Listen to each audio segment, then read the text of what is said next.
work of the Nuffield Trust. The Nuffield Trust is an independent health think tank, and broadly speaking, we carry out research and policy analysis with the aim of improving the quality of healthcare that people in the UK receive. So why am I here? Well, for the last 4 years, I've been leading a programme of work at the Trust looking specifically at prisoner health. And today I'm going to tell you a little bit about our work, and then also there'll be time for some broader thinking around the specific challenges facing the prisoner population. So this is broadly speaking what we're going to cover, and by the end of the session, I'm hoping that you'll take away the following sorts of things. So my plan is to begin by giving some wider context on the long-standing challenges facing the prison estate. So across your series that you've had, you're likely to have heard people talk about the challenges of COVID, and obviously COVID has had an enormous impact in prisons, and actually it's magnified a lot of the long-standing issues. So I think that's a really nice place to start, because it sort of sets the scene for actually the real impact that prison has on the health of people that live and also work there. We obviously can't avoid talking about COVID, and it would be, and it's so important in the context of thinking about marginalised populations, because if we thought we didn't know much about prisoners and the health of prisoners before COVID, it's even worse now. So I'm going to give a bit of time for discussion around the impact COVID-19 has had on people in the prison estate. And then lastly, I'm going to think about more of a health focus and give some of the key findings from our Nuffield Trust research and tell you a little bit about what I'm working on now. So the work that I'm going to present the findings from was reported in February of last year. And at the moment, I'm working on a following piece. So just try to bring you totally up to date with what we're doing in terms of looking at the health of prisoners. So when I talk about the prison estate, what does this mean? Well, our work focuses on the prison estate in England and Wales, and this includes 117 prisons and youth estate locations. So prisons hold men, women and children. And I think that's important to clarify, because there's people in youth estate locations who are 15 and up. So possibly this is younger than you might think of people being within the general prison system. For younger age bands under 15, there's also secure locations, but our work focuses on essentially people 15 and older. Currently, the prison population is around 78,000 people. There's been a drop in the size of the population of around 5,500 over the last year due to COVID, and that's because people are reaching the end of their sentences, but the courts are not operating at full capacity, so there's not as many people going in. Prisons are around 96% male. I think that's important to highlight, because so you can see there's very few women within the estate, and therefore only a small number of women's prisons, all of which are actually located in England. So if you're a woman in Wales and you're sent to prison, you're likely to be being moved hundreds of miles away from your home, which therefore has an immediate impact on ability to make and so on. The prison estate, broadly speaking, has quite a young age profile, but over time, the number of older people in prison is increasing. And I think that's very relevant when we go on in a minute to talk about the challenges of the prison estate. So what are the things that are actually these underlying issues affecting prison currently? I want to begin by trying to give you a sense of the challenges around the physical environment. So obviously not all prisons are the same, but you may not know that around a third of prisoners are living in prisons built in the Victorian era. And there are real issues that come with this. So from the off, we have people who are living in very cramped accommodation. The overcrowding is a real issue in prison as well. So as well as the spaces from the off being small, you're getting more people in that space than it was designed for. So for instance, in a male prison, a cell that was built for one person, you might have two men in there, effectively just with one bed popped on top of the other. Some cells have toilets in them, they're often unscreened, and there's an issue around ventilation as well. So I visited a number of prisons in the first phase of the research before COVID, and often when you go into cells, you have a small window fairly high up with narrow bars. If there was any covering on the window, it's often broken, and some have a bit of material over it, but it's all a bit random and variable, and therefore you tend to find that in summer it's stiflingly hot, and then in winter it's freezing cold. So you can see already that, you know, if we're being, even at the most charitable, conditions are Spartan in the prison estate.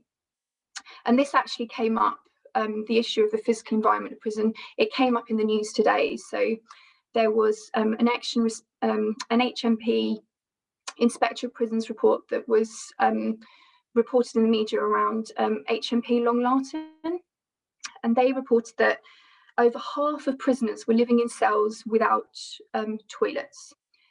If they needed to use the toilet at night, they had to use a bucket inside their cells, and prisoners were getting so frustrated with this that they were throwing the contents out of the window. For me, I find this totally bizarre that in 2021, this is how, you know, the prison estate is operating. And I think often people aren't aware. It seems almost, you know, medieval that actually this is going on. And there's another example on the slide here as well, from a report carried out at HMP Coldingley. So the idea of slopping out in the prison estate, it's gone from a lot of prisons, but by no means everywhere. So the physical environment is very challenging. It's also challenging as well because the nature of the people in prison is very diverse, particularly for people who are aging. The conditions in prison can be really challenging. So when I spoke to people in prisons, and this was both staff and prisoners themselves, they would often say to me, well, the lift hasn't worked here for 2 years, so I haven't been able to visit the dentist. I think I went to 5 or 6 prisons, and this was something I heard in probably the majority of the ones that I visited. So prisons are not designed for people who have mobility issues. Another challenge as well is for people who require adapted living space. Often there's very few cells suitable for people with adapted needs. And if there are those types of cells, they tend to be located on what's called vulnerable prisoners' wings. So vulnerable prisoners in the main are sex offenders. So you tend to find that people don't want to be based in cells with other sex offenders because it makes them a target for other prisoners within the estate. So this covers our first challenge of the physical environment. And this is just some pictures from, it's from 2017, but it's from an inspection that was carried out at HMP Liverpool. And I thought it was fair to include these pictures because from my experience of visiting prisons, it reflected some of the conditions that I saw as well. So just to give you a taste actually of the reality of where people are living. So our second challenge involves almost looking back at a bit of history. So over time, what we've seen in prison is a rise in population, but alongside this, a loss of staff and actually a loss of experienced staff. So what this graph shows us is, if you take the blue line, these dots are the average annual population size tracking over time. What we can see is that between 1990 and 2010, the prison population effectively doubled. If we then look at the operational staff orange line, and when I say operational staff, this is prison officers who are actively walking on the landings, talking to prisoners, involved in the general regime of the prison estate. The number of operational staff fell by 25% between 2010 and, I think from the graph with my poor eyesight, I think it was 2014.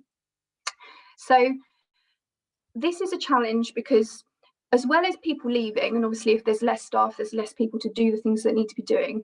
At that time, this period of austerity, there was a real loss of experienced staff. And although if we look at the later years of staffing numbers, things are fairly level and possibly increasing slightly, there's a real challenge around staff retention. So they've lost experienced staff. Some people are coming in, but they're not staying. So staffing, I think, is a challenge as well within the estate if we want to deliver a regime and conditions for prisoners that actually provide the opportunity for them to leave prison, be less likely to reoffend. The red dot on the prisoner population line shows effectively the impact of COVID-19. So it caused, as I said earlier, around a 5,500 drop within the population. So that's where we stood at the end of December last year. So what have we seen so far? We've got a challenging environment at best. We've got more people in the space than the space was designed for. We've got a space that wasn't designed to meet the needs of an increasingly diverse population. And then we have the thorny issue of politics. So prisons are, I think at best we could say, a very politically sensitive area. So I pulled out two headlines from things that I saw recently. So focusing on the gov.uk website heading first. There's been much trumpeting over the last year about this plan to build extra prison spaces to keep the public safer. This is despite the fact that there is not evidence that having more spaces in prison does keep people safer. And I think this was has been reported in the current days in terms of increasing sentence lengths. So particularly in relation to victims of rape. So the plan is to increase the sentence length, but actually the real challenge is the fact that people don't feel confident to report the crime, not enough people are convicted and even getting to prison. So there's a general agenda of being tough on crime, which doesn't always present a nuanced picture to the public about really what we need to be doing to make people safer. The headline from the HuffPost is specific to COVID. So when the vaccination started, so prisoners now are receiving the vaccination in line with the community prioritisation, but it started around 4 weeks after the general population. There's a very strong argument to say that prisoners should be prioritised for the COVID vaccine. I'll talk a bit about the numbers and what we've seen in terms of COVID in a minute.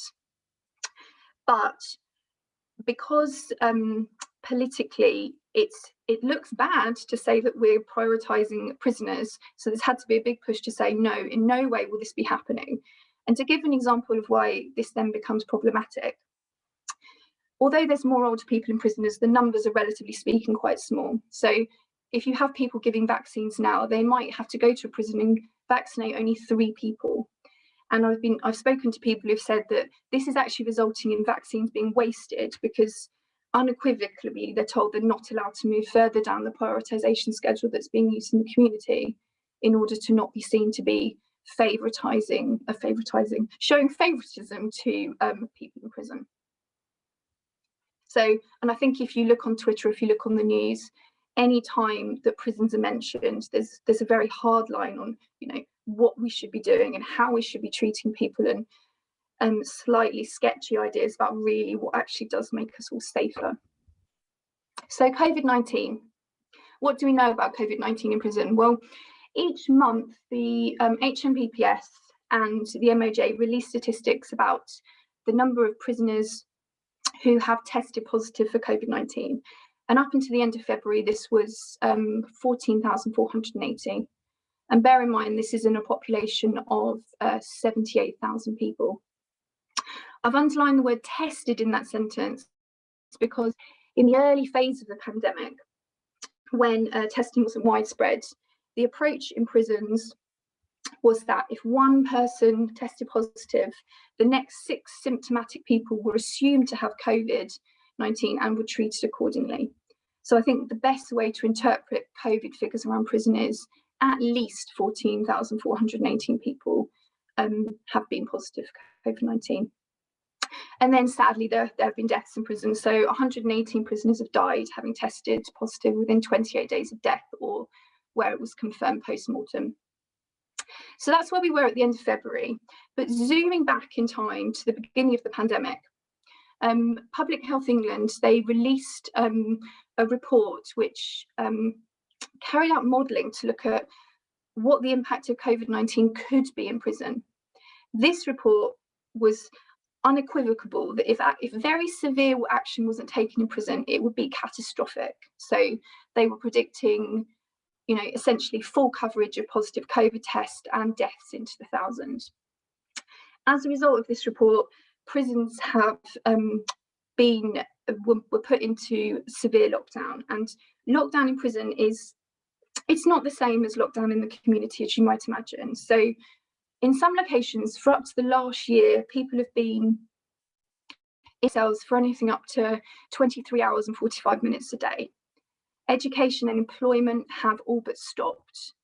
And crucially as well, family members are no longer able to visit people in prison. So that's what lockdown has actually looked like within the prison estate. It is interesting though, because when people talk about COVID-19 in prison, because the numbers are not as high as were initially predicted, it is trumpeted as a success. But I think the key thing is, on the one hand, that success has come at an enormous cost. And some of that cost, we don't actually know what it will look like yet. We don't know the full long-term mental health, for instance, implications of people having spent so long. And I think one of the most recent reports referred to it as effectively solitary confinement over the last year. So how do we actually gain a sense of really thinking about COVID-19 in prisons? When I showed the previous slide and talked about the total number of cases and the size of the population, I've seen recently a lot of people saying that looking at this in concern and comparing it with the general population, and even if you do very basic, one number divided by another, it's starting to raise alarm bells about the number of cases of COVID in prison, despite the fact that, from a PR angle, it's been an enormous success. What we wanted to do was actually think, how can we make a more sensible comparison between what's going on in prison and what we see in the general population? The challenge is that the demographics of people in prison are very different to the general population. So just doing a straight crude rate comparison is not particularly meaningful. So if you did a bell curve of people in prison and their age range, most people would fit beautifully in the centre, and then you'd have a small number of very young people and a small number of very old people. This looks very different to the general population, where you get a much higher number of people in the older age categories. So what we did was look at age sex standardised rates of confirmed cases of COVID-19 in prison versus the England and Wales general population. And that's what we can see here. So the darker blue line is case rates for prisons, and then the lighter blue bar is rates for England and Wales overall. And what this shows is that despite this general narrative of success in terms of COVID in prison, and obviously not having thousands of deaths is a good thing, but it's important to think that the risk is still there. And alongside the risk, people have had to live in these conditions of extended lockdown. And even despite that, the case rates are still higher than they would be for the same, or the equivalent rather, age and sex in the community. So I've included now some quotes for some recent reports around COVID-19 and what's actually happening in prison, because throughout the pandemic, Her Majesty's Chief Inspector of Prisons have been doing what they call scrutiny visits. So visiting prisons to report on general conditions and what's happening to people. So I pulled out here some quotes that have a bit more of a health angle. So the first quote reads that access to secondary health appointments had ceased, with the exception of cancer referrals and emergency care. So one thing to understand about people in prison and their access to secondary care is that if you take an individual prison, each day they're only allowed a certain number of what they call escorts out to secondary care. There's no standard number of escorts that a prison receives. Often the figure of 4 is used. So if you take a prison and say, this prison has 4 escorts, for the GP in that prison, when they see people who need secondary care, they're having to do a prioritisation at the off and having to decide which people's needs are most urgent to go out to hospital, because they know on any given day there's only 4 people that are going out. we'll talk a bit more later about the fact that even of those number of escorts, some tend to be cancelled, which cuts the number further. But so just to say that we know that during COVID, access has got worse, but access is capped before that point even as well. The second quote is interesting, I think, because it kind of points to the importance of communication within the prison setting. So my consultant's appointment has been cancelled twice now. I know I'm not the only one, but it's even harder for me to communicate in here because I'm stuck. And this quote really resonates with me, because when I went to speak to people in prisons during the first phase of the research and asked them about, their challenges and their experiences of using healthcare, they'd often raise issues that I think you or I might have experienced in terms of healthcare. So, for instance, one gentleman talked about the fact that he'd had a blood test, but he was getting increasingly anxious because he hadn't heard the results of this blood test. In a prison setting, it's very hard to find out information. So whereas you or I have multiple routes to potentially find things out, in prison, frustrations can build because people are not necessarily told things that they want to know in a timely way, to therefore kind of calm things down and remove any aggravation from the off. This quote I've included, so this is from a report of HMP Loudon Grange. And this is specific to healthcare in prison. And it reads that waiting times for all health services have been affected by the pandemic, but the wait for a routine G appointment was too long, and some prisoners were waiting up to 14 weeks. And this had also been a concern at the last full inspection. So challenges around access to service is not just about secondary care. Even within prison, people are waiting a very long time to see a GP, and this is pre-COVID too. COVID has just made all of these challenges much worse. So before I talk more or go on to talking about our Nuffield Trust work, I wanted to set out the healthcare in prison that people should be receiving. So I think it's important to make very clear that being in prison and the restriction of liberty is the punishment. People should not go to prison to receive poor healthcare. From the off, healthcare in prison should be equivalent to healthcare in the community. And that's quite a difficult concept to unpick in a prison setting, because there are a number of challenges in terms of how healthcare is delivered. So the Royal College of General Practitioners, they released a position statement on this, which I think gives a really clear understanding of some of those challenges. And it highlights the fact that equivalence is not about things being the same. We need to acknowledge the fact that there's variation in healthcare provided in the community, and that healthcare in prison needs to be at least comparable. So it's about understanding the outcomes that we want, or the health outcomes that we want to see for people in prison. And it might be that they need more resources or different resources to actually reach that specific outcome. And I think this just thought something here in relation to this. I think this is important to note, because I remember last year listening to a select committee inquiry around healthcare and prisoners in prison, and one of the committee members querying whether prisoners should receive the same healthcare as people in the community. So yes, they should. This is people should receive equivalent healthcare, and that's what practitioners in prison are most certainly working towards. But obviously, it's pretty challenging at times. So what about our Nuffield Trust work? Well, this is the front cover of the report that we released in February of last year. So the main thrust of our work has been looking at prisoners' use of secondary care services.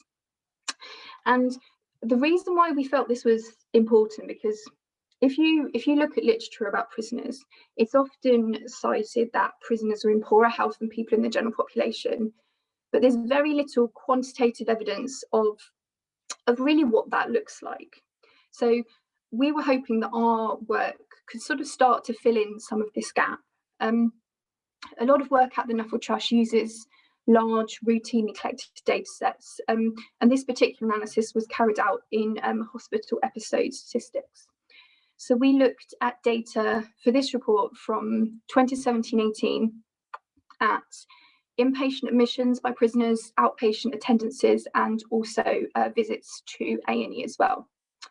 And over the coming slides, I've pulled out just some of the key findings that we covered in the reports.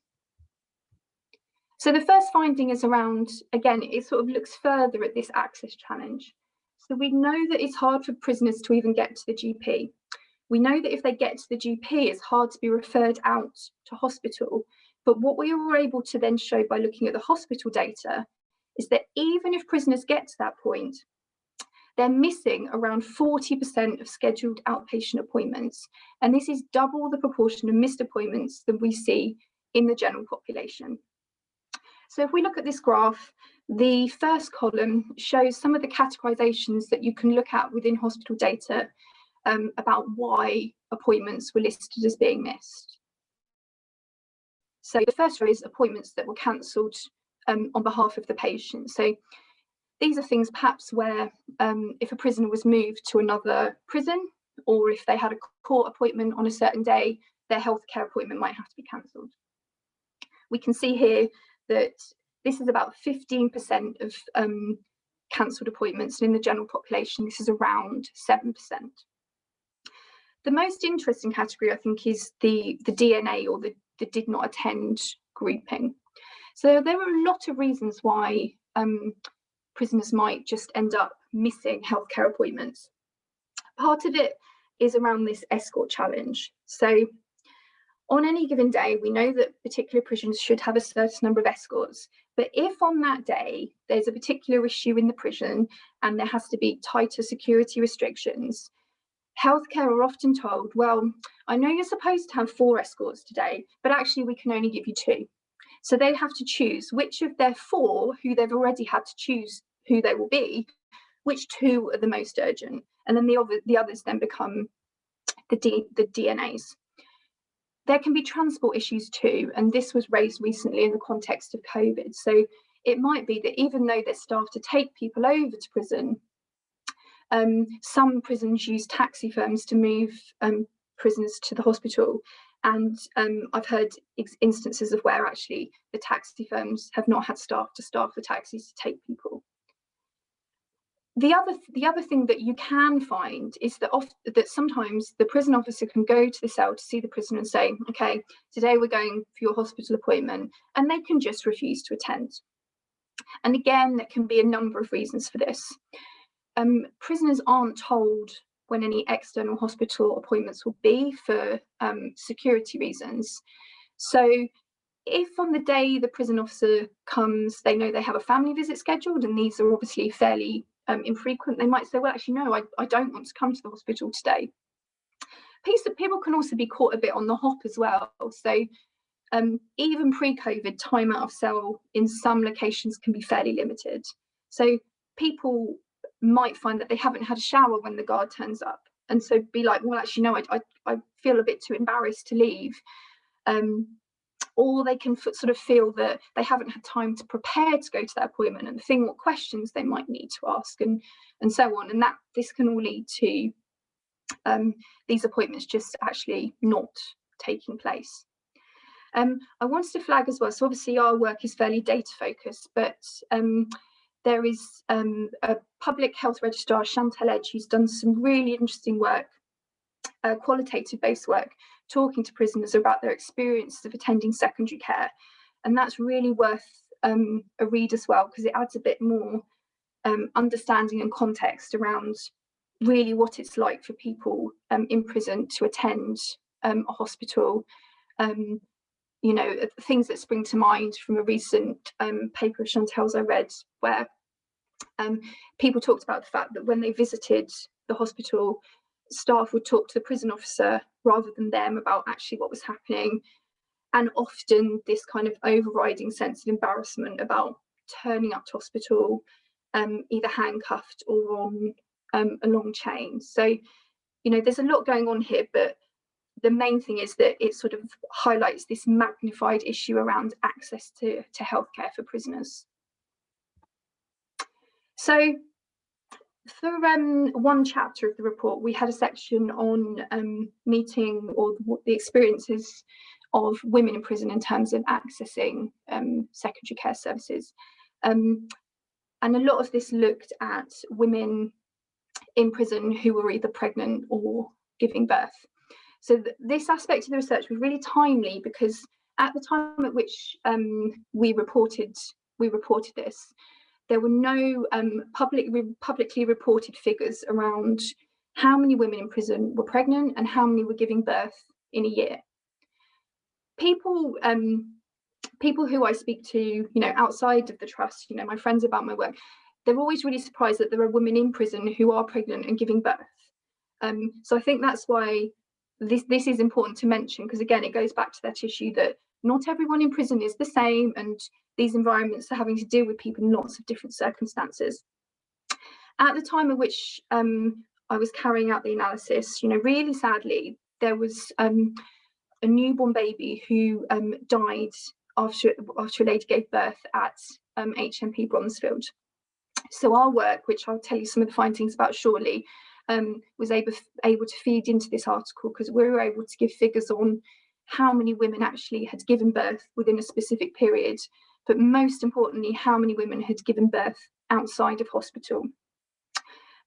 Because I'm sure it doesn't have to be said to this audience, but prisons are not equipped to support the needs of women in labour or meet the needs of a newborn baby. So we fed into this reported case, and actually this circumstance, it's not a one-off. A few months later, sadly, a baby was born stillborn HMP style. Both of these instances, most recent ones, are still under investigation, and I think at the time the Bronzefield case was quite widely reported, and I think there were up to 9 or 10 investigations as about what happened, what could we learn from it. But none of these investigations have reported yet. Women are still in prison who are pregnant, they're still in prison and at the time of giving birth, or shortly after leaving prison. So to me, again, I have a real problem with the fact that it takes so long for these type of cases to report, because all of these challenges are just still remaining and going on at the same time. So how many women in prison gave birth in 2017-18? So within hospital data, there's some data fields that are really well completed and well populated. One of these is around outcome of delivery. So if you go into hospital and you give birth, the outcome of delivery variable records, if you have had a single birth, multiple birth, and so on. So this is a really solid variable to use, as is procedure code. So did you have an assisted delivery? Did you have, a C-section, and so on? So we were able to look at those data codes within the data. So we're able to identify 50 births in hospital for women in prison in 2017-18. But crucially, we were also able to identify births that had taken place outside of hospital. So if you're in prison and you need to give birth, you give birth, you'll still be taken to hospital afterwards for just to be checked over and so on. And how this then appears in the data is that you can see care and examination post-birth being recorded, or delivery complications, but there's no outcome of delivery associated with that hospital activity, and there's no procedure codes for delivery. So this work was reported in the Guardian article, and the overriding message taken from it was, around 1 in 10 births of women in prison are taking place outside of a hospital setting, and we don't want this to be happening. So what's next, and what am I doing now? Well, the first project used data from just 1 year, which was 2017-18. But what I'm doing at the moment is looking at hospital data over a much longer time period. So going all the way back to 2016-17, and then looking forward to 2019-20. So this is important because obviously the 1920 data is more timely and it's more useful for people in prisons to actually to use in various ways, as I know the other data is being used. So the timeliness is important, and also we can answer some of the same sorts of questions that we looked at last time to think about change, and also which of the same problems still remain. So for instance, in the first report, as you might expect, we saw a lot of hospital activity that was associated with violence and self-harm within the prison estate. So that's something specifically we're looking at in the most recent data period to see, really what's going on now. The data runs on financial year, so we will have 1 month of COVID data in there as well. So we won't be able to talk much about COVID, but we'll have a little bit of the start of COVID to comment on as well. We have had to wait about a year because of COVID to get permission to do this work, so that's why we haven't already reported on it. But I think for me the most exciting part of this project is after the general descriptive work, what we're also going to be doing as well is a piece of matching analysis. So trying to do better comparing use of services by prisoners to people in the general population. Because for people trying to commission services in prison, it's very hard to know what the specific needs of the population are and therefore how to best meet them. So what we'll do in our work is we'll take a group of prisoners, we'll take a group of people in the general population who have the same prior use of hospital services, diagnosis history, indices of deprivation, and we can then track people over time, look at what's happening to people in this general population group, and then that gives us some comparison against what we see versus use of service in the prison. A particular area where this is important is in terms of cancer care, because that's driving a lot of the hospital activity currently. And there is, I think, a strong hypothesis to say that there's people within the population who are effectively awaiting diagnosis. A sort of a side project that we're doing as well is looking at data for Welsh prisons. So the first project focused on prisons in England, purely because of how the health data is organised. So hospital data for England is held separately to hospital data for Wales. But we now are in the process of getting permission to look at the Welsh data for 2019-20. And this will be good because it will give us a more cohesive picture of the prison state as a whole. Because you have people moving back and forth from England to Wales and vice versa, and you can have entirely different health organisation in Wales to England, and that's a particular issue around medication management. So that's something to watch out for as well if you're particularly interested in the impact of medication management. So I wanted to finish as well by highlighting the work of some people that I think are particularly important if you're interested in thinking more about marginalised populations, and specifically in the context of prisoners and prison health. So for those who are on Twitter, I included the names of two people who are doing really thoughtful work around lived experienced leadership. So there's a real movement that I'm seeing now to think about how people with lived experience of prisons and probation, how they can be more actively involved in positive change within the prison estate, so that we don't reinforce the same stereotypes and ideas about people in prison and what needs to be happening, and actually get people involved in promoting positive change.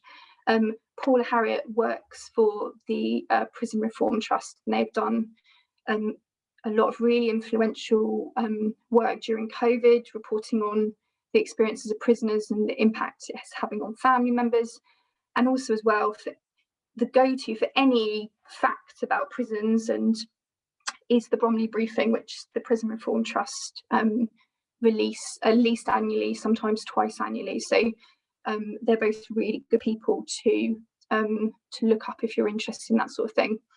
The second name I've included is it's Naz who's doing a lot of work around, or a PhD looking at the impact of austerity on the prison estate. So these long-standing historical challenges that are, that are facing the prison estate, a lot of it is about money and what that's meant for services, and this sort of drain on and resources, and actually, what's happening now, and you can kind of see the impact through to today. So he's a prolific publisher and a really good person to look up if you're interested in thinking about some of these wider systemic issues that are impacting on the prison estate.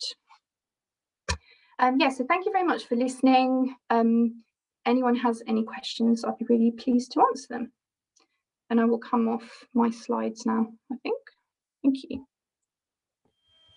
Thank you very much, Miranda. That was really interesting. And I think this kind of population group is actually, definitely from my perspective, is never really talked about in kind of medicine and in healthcare. So it's really good to get an insight into the population group.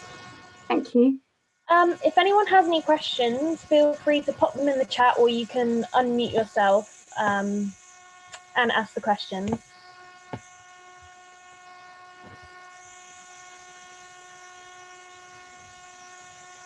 Hi, I wanted to ask, are all prisons in the UK run publicly, or there are some private ones? Because there are, in some countries, some prisons are private prisons.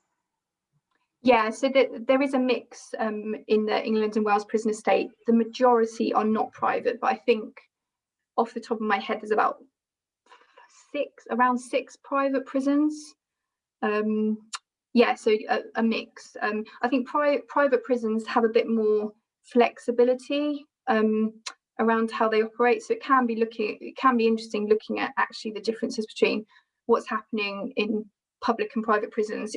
It's not something that we focused on in our health research, because it's or not, at least in the first project, because it's quite hard to untangle what's influencing what, and because prisoners move around quite a lot. It's hard to kind of pinpoint, the impact of being in prison X at a specific time, when actually then what happens to people.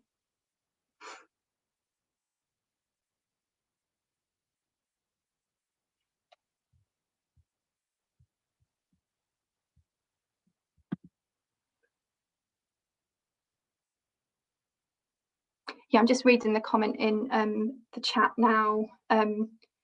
It's really it is something that it's not simplistic, and there are so many reasons why appointments are cancelled.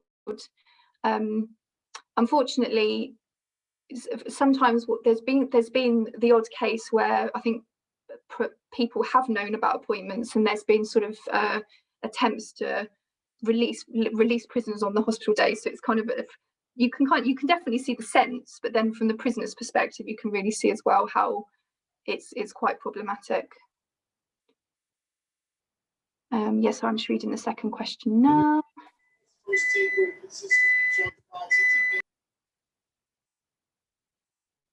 Sorry, I didn't quite hear that one. I'm just reading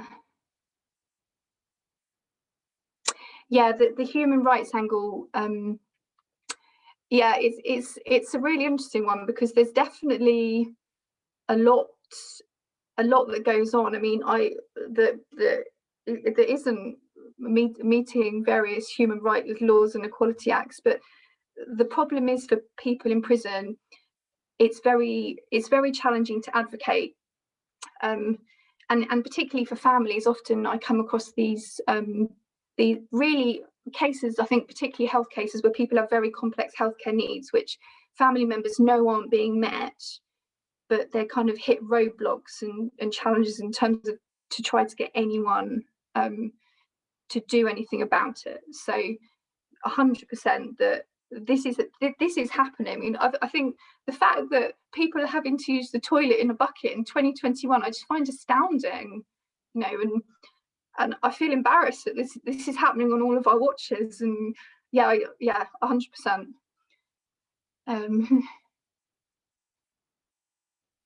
Oh yeah, thank you. I was reading the statistics comment.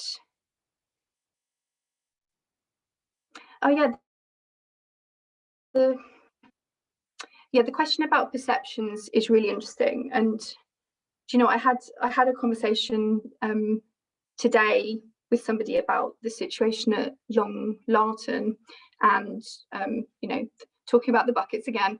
So Long Larton is a category A prison. It holds people predominantly either on life sentences or who are there for 10 years plus. And this person said to me, well, you know, it's not exactly like their teachers, they deserve this. So there's this underlying narrative that this is what people deserve because they're in prison. And I mean, I think for me, I've always used the line that actually it's not in any of our interests if people in prison are treated badly, because personally, I want people to come out of prison less likely to reoffend.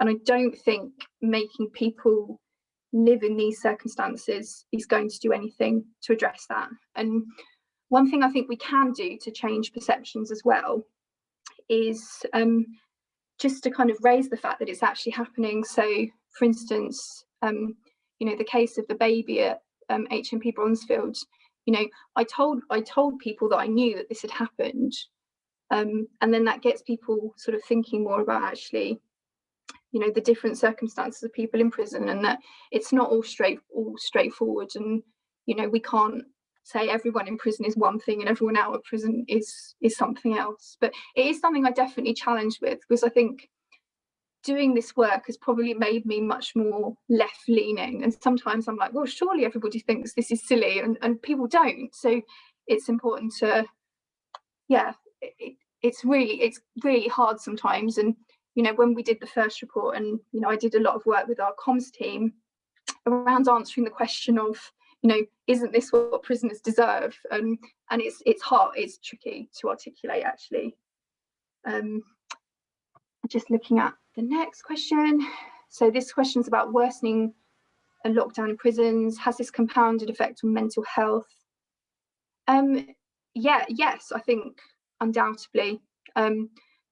It's hard to evidence that currently because people are very restricted in terms of their movements. So it is quite interesting because in one sense, some people are very happy about this scenario because a big problem in prison is bullying. So for people being bullied, actually not having access to lots of other people has stopped the bullying. So some people are actually like, phew, I'm finally protected, not being bullied. We are finding though, and there have been reports of this, particularly in the women's estate, of a vast increase in self-harm rates. And I think as the male estate unlocks, that's when we might see more challenges as well. And I think recidivism, so people reoffending, is also a much further down the line thing that we just don't know yet what impact it will have. One thing I think I meant to talk about in the presentation too is this isn't just about the mental health of people in prison even, it goes broader than that. So for every person in prison, they'll have family on the outside. And there was a piece of work released this week about the experiences of children who have a family member in prison and living for a year without seeing their parent, and actually, you know, what that's been like in terms of maintaining the relationships. People talk about family ties as being the golden thread. People will be less likely to reoffend, but the ability for people to remain in contact has been severely eroded during COVID. In that sort of brief window when in the general population lockdown restrictions were eased, there was some restarting of visits to prisons. But this wasn't a restarting of visits like they were before. This was, you know, you have to be 2 meters away, there's plastic screens, everyone's wearing face masks, you're not allowed to hug. And for, you know, obviously if you're taking a young child into that type of environment, it's totally terrifying. If they want to see their, you know, mum or dad and give them a hug and they can't, it's totally terrifying. And family members were reporting that actually they said it was just easier not to go, it was less painful. So I think, yeah, mental health goes much further beyond prisons. There is more use of digital technology now. So there's a rollout of what's called purple visits over the prison estate. but it doesn't happen instantly. Some prisons are more digitally advanced than others, and also it relies on people at the other end having the technology there as well, and not everybody does, not everyone can use it. And then there's also these general challenges that we've covered already, that for somebody to use at Purple Visits, they have to be in the right place at the right time, and they have to fit this slot. So therefore, if they're late, the appointment, you know, it's either cut down very short or just doesn't happen at all. So I think that's the main questions there. I'll just read. Just reading the question. Okay, so closing all female prisons apart from those dangerous prisoners. Occasionally we hear about this in the media, but do you think it will happen? No, I don't think it will happen.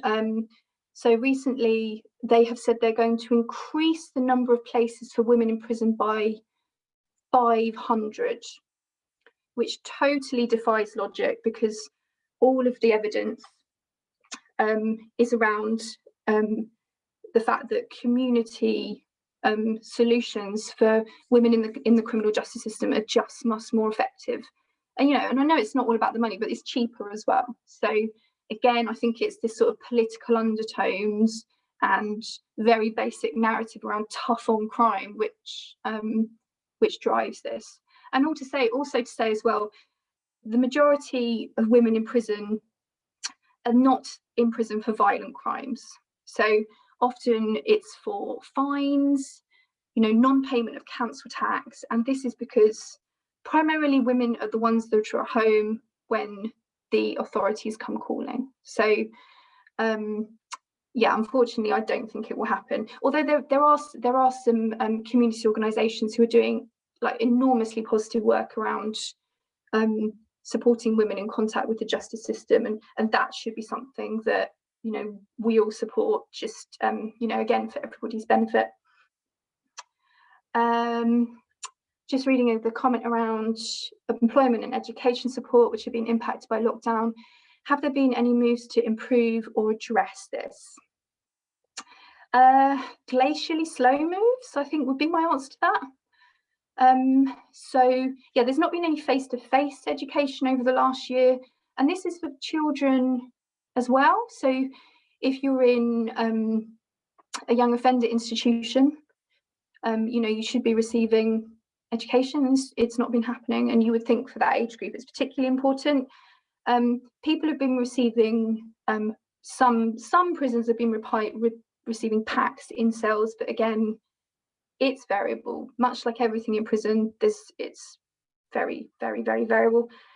Employment in prison is an interesting one. So in the most instances, it's been stopped, aside from people who are working in sort of core functions like cleaning, for instance, or in the canteen, you know, where food is provided and so on.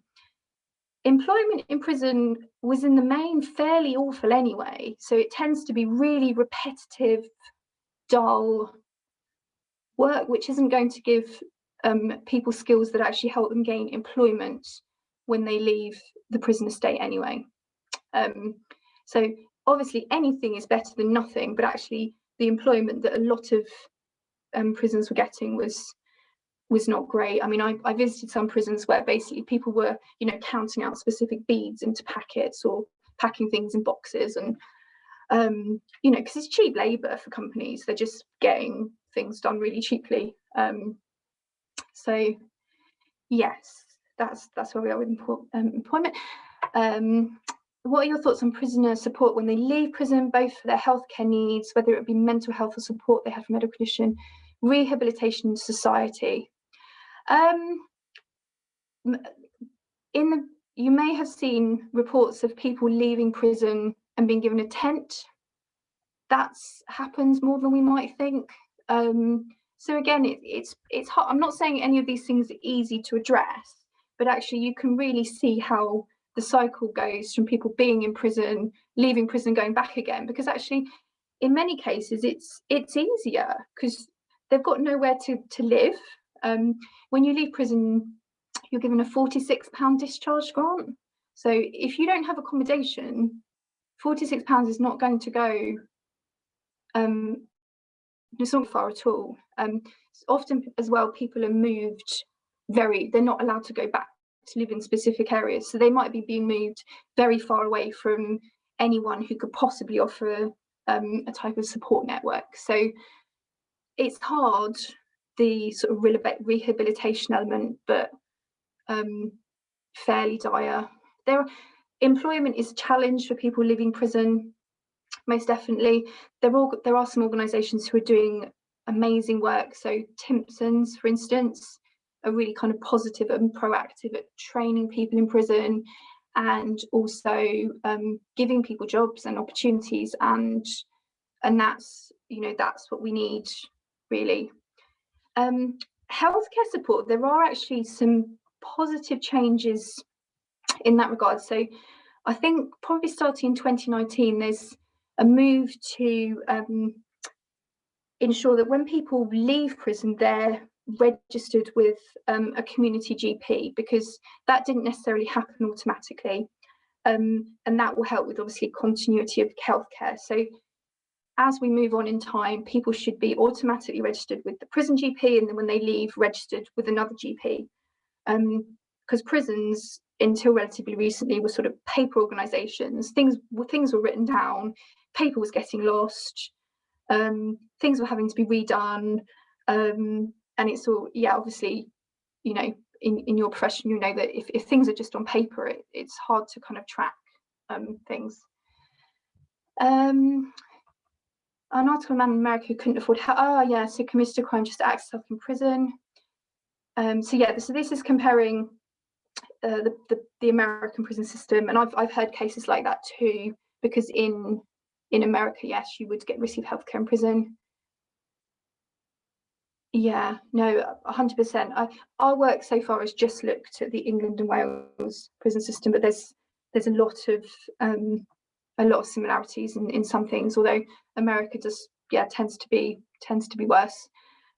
We found as well with the COVID work, as an example, that that we saw a similar pattern in America in terms of case rates being much higher in prison than the general population, despite generally people's concerns about people in prison and the need for vaccinations. So, and thank you very much everybody for your questions. It's been really good. Thank you very much again to everyone who gave the questions, and also for Miranda for a fantastic talk and also great discussion. I think I really appreciated an insight into a really, I think, neglected topic. And on that, if anyone is actually a medical student kind of in London, I've actually been within prisons and had some clinical exposure within the prison system, and everyone was extremely happy and welcoming to have students in there. So if you're interested in kind of getting an insight and exposure into that, then just kind of contact people. Usually forensic mental health teams are a good in, because a lot of the time they have links to the curriculum, but also GPs in the prison system are really welcome to have students. So I'm going to post the feedback form into the group, into the chat for you guys to fill out. We have an event tomorrow, which is Global Health Careers. So we have a speaker from the African Health Partnerships who's come to speak about getting into global health careers, if anyone's interested. I think Rebecca's just posted the Facebook event. And next week we have our final talk of our short course, which is the health of the refugee population. So I'm looking forward to seeing you all there.